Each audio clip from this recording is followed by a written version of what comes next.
What's happening, homie? Back with another Criterium race commentary. Today we have Janesville, day 2, second day in Toad, Tour of America's Dairyland.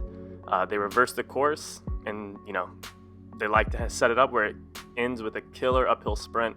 Kind of favors those who have a really punchy 10-15 second sprint and are also, a little bit lighter. I like to go ahead and start off with just kind of a full one-lap walkthrough of the course to kind of get the features down so you guys can understand what the course is like, and also so I can kind of talk about what I do wrong for effectively the entire race, which would be eating way too much wind, already starting here, spiking it up to 600 watts just to get back on the wheel 30 seconds into the race. Not a good start, and it won't get much better for quite some time. Interesting part of the course here, it's a long straight, slightly uphill, where everyone for some reason loves the hammer even though it's a slight headwind. Normally as the race progresses it'll slow down a little bit more here, but start of the race I'm way too far back, another 20 feet off the wheel, having to push 350, 400 watts, FTPs sitting around 285, so definitely not comfortable at this pace and cannot hold it sustainably for a full 40 minutes. So we'll come into the second rectangle of the course. It's a figure 8, and you'll notice the roads are wide, smooth, and honestly pretty easy. There wasn't too much technical ability you needed to be able to take these corners at speed. You can bomb the inside on people, and no one ever wants to guard the inside because it's a 3-4 race. None of us really know what we're doing. So yeah, we take a quick right-hand turn. It leads into the downhill straight section, which is honestly pretty fast, and I get punished for being way too far back. Again, 900 watts to spike it up to 30 miles an hour. Still not on the wheel, still pushing too many watts. Really getting strung out. It's the first lap. I should have been further up. I don't even know why I'm back here. But I try to make up for it, and I try to do it quickly by kind of giving it a little bit of extra sauce at the end as we get into the uphill finishing drag. And it bunches up because it's the first lap, right? Not really a lot of team control. And that's kind of where I found that you can make up spots. So if we, we'll jump forward a little bit here, and we'll see that if you can take the inside and get inside of the rider in front of you, you have all the power if you can just get your bars in front. And that's what I attempt to do a couple of times here. I spike it up to 700 watts, just trying to make up some positions. I get a few wheels here, but I just do such a bad job of getting my bars in front of the guy on the yellow bike that I lose all the position and have to spike it right back up to 700 watts.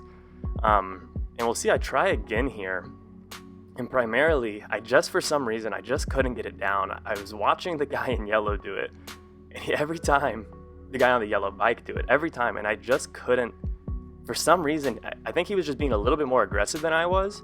And he ended up, he was on the box for the overall competition. I think he got second, which is, was really good. And just see, he's doing it here again. He's now 3 or 4 bike lengths in front of me, 3 or 4 positions ahead. And we probably did the same amount of work.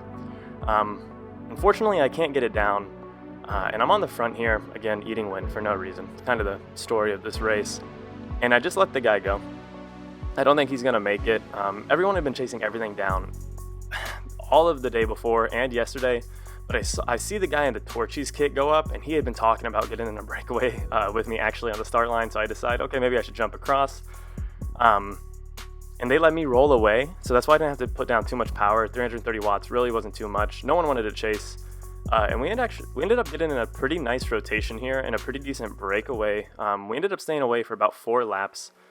And we probably would have stayed away for more, but it was honestly my fault again, eating too much wind and making it too surgy. In a break, you really want it to roll smoothly. That's really the only way you're ever going to stick, because you need that consistent pace to get away from the group, right? Here, Torchy's rider is just taking it so much faster than I am that we'll never be able to get this break to stick. I'm having to jump up to 800 watts. That's not good for a breakaway. And we'd have to stick it for about 20 minutes. We skip ahead. We're in the next lap. And again, I just let these gaps open. And I don't know if I started to give up here. It's been a while since the race, but this rider comes around me, and I'm like, okay, well, if he's going to drag me up, I'll go, right? 30 miles an hour into the headwind. And We actually have a chance at it sticking here. We have a little bit of a gap. I think it's about 10 seconds back to the pack, which is enough. And I think the bigger reason everyone was wanting to get off the front is because they were just throwing money away at this race. There was a $50 preem just for showing up. Someone got their name randomly drawn. On top of that, there's also a $300 preem and 2 previous $150 preems in a Cat 3-4 field. So there is just an abundance of money at this race. I think the community really came together. I know there was a couple of restaurants and I think a couple of just businesses that really did support the race down at Janesville. It's honestly really impressive and honestly really nice to the community, but it's just, there was just so much money being thrown that I assumed we would get some, and then the second we get caught, of course, you know, ring, ring, ring, ring, $300 next lap. It just sucks. I mean, you work for, you know, 7-ish minutes off the front. You're hoping maybe, you know, talk with the other guys. Hey, we can split this $300. There's 3 of us, $100 a piece, you know. Just how it goes. But we're going to skip ahead here and we'll actually get to the last lap.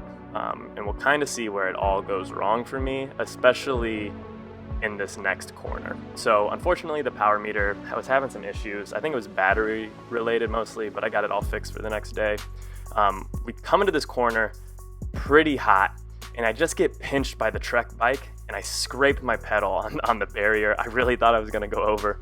I save it, but unfortunately, like before, I am eating way too much wind. Pushing 27 miles an hour into the headwind, easily having to do 400 watts, 450 watts, just to stay there. And I'm just in the wind for too long, like a whole 30 seconds I'm in the wind. And of course I'm moving back. Everyone else is getting a draft and I'm not.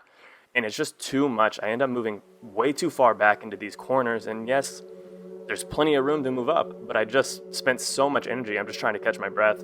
I finally get in the draft for a bit and really decide to conserve. This is the point of the race where you need to be moving up, right? And everyone else is doing that and I'm going backwards because I'm eating way too much wind. I get behind this 445 rider. I think he's a junior. He's just a smaller rider and he just doesn't have the power. And, you know, I try to open up a little bit of a sprinter's gap here. It turns into way too big of a gap. We're going 33, 34, 35 miles an hour, and it's just getting really, really fast. I come up behind the junior rider, and there's already a 10 bike length gap. I decide I need to sprint now, and I close it down easily, and then yellow bike rider, who is doing the smart thing, drafts, comes around, makes up 3 places I don't make up.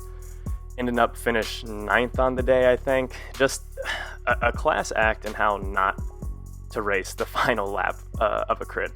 So that's that. Please subscribe if you enjoyed the video, like it if you liked it, dislike it if you disliked it, and I'll be hopefully posting some more of these. Racing season starting soon, and I'm really excited to get back out there.